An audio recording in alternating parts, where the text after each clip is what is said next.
দেখো মা বম্মার বড় জেঠি বসে আছে আর পাশেই দাঁড়িয়ে আছে দুই বৌদি মায়ের পাশে। তো হ্যালো এভরিওয়ান, সবাই কেমন আছো? আশা করছি সবাই খুব ভালো আছো।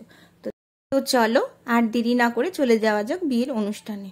তো দেখো এখন দাদা বৌদিকে ভাত কাপড় দেবে। তো দেখো ভাত কাপড়ের জন্য কি সুন্দর থালাটিকে সাজানো হয়েছে।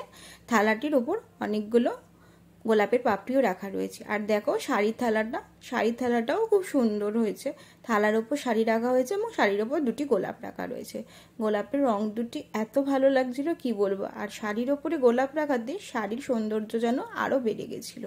তো দেখো কোনো রকম খাবার যাতে নষ্ট না হয় তার উপর একটি খাবারের থালা রেখে তারপর এই শাড়ির থালা রাখা হলো। তো দেখো বৌদি হাসছে। এখনো দাদা ভাত কাপড় দেয়নি, কিন্তু তার আগে বৌদি হাসা শুরু করে দিয়েছে। তো এইবার দাদা বৌদিকে ভাত কাপড়ের দিচ্ছে এবং ভাত কাপড়ের বিভিন্ন কথা বলছে। তো দাদা এত সুন্দর একটা কবিতার মতো কথা বলেছে কি বলবো। ওই কথা শুনে যেন সবার কান ভরে গেছে। খুবই সুন্দর কথাটা দাদা বলেছিল।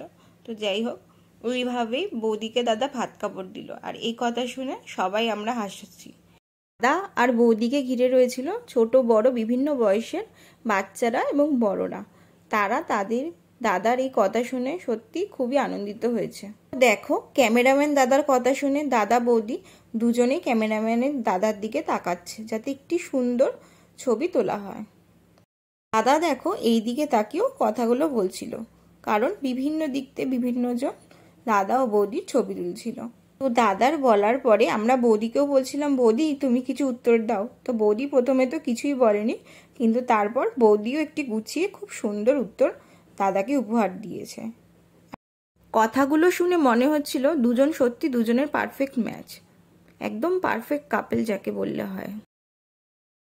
তো চলো সবাইকে টাটা, সবাই খুব ভালো থেকো। দেখা হচ্ছে পরের একটি ব্লগে।